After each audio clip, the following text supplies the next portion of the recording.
Ranking at number 4 on the special weapons list is Crystal Wall from Mega Man X8. X has had other defensive weapons in the past, but this one does some of my absolute favorite things. Crystal Wall is less a projectile and more of a summon. By lifting his arms up from the ground, X will draw a wall of crystal out in front of him. This wall can be used to block incoming projectiles and push forward to deal damage.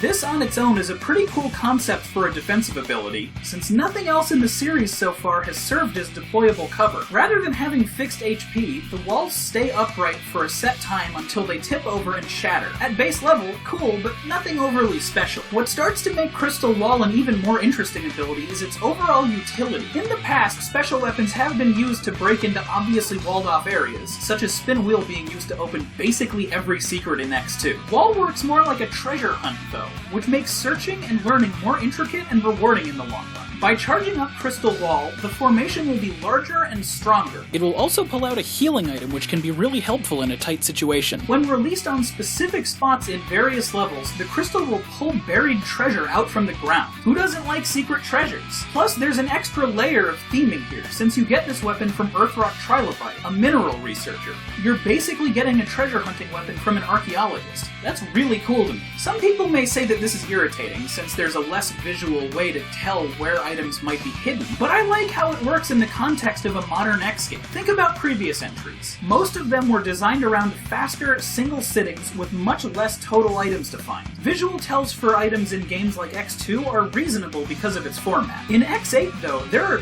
dozens upon dozens of items to find.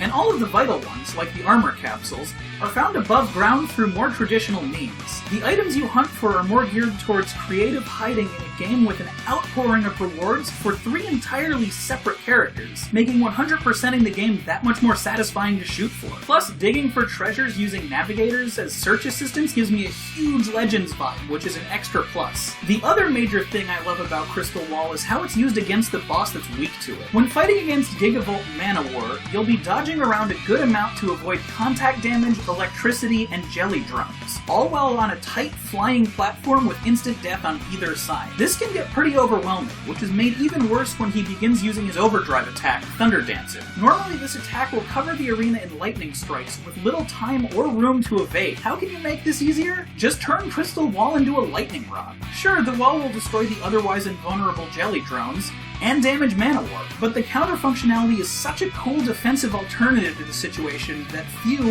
if any, other special weapons have ever provided in battle. And that's what I love about Crystal Wall. It comes from a boss that you can tell doesn't favor combat, and it doesn't either. It's a utility weapon across the board. From exploring levels to protecting yourself in battle, it's about as useful an assist as you can get.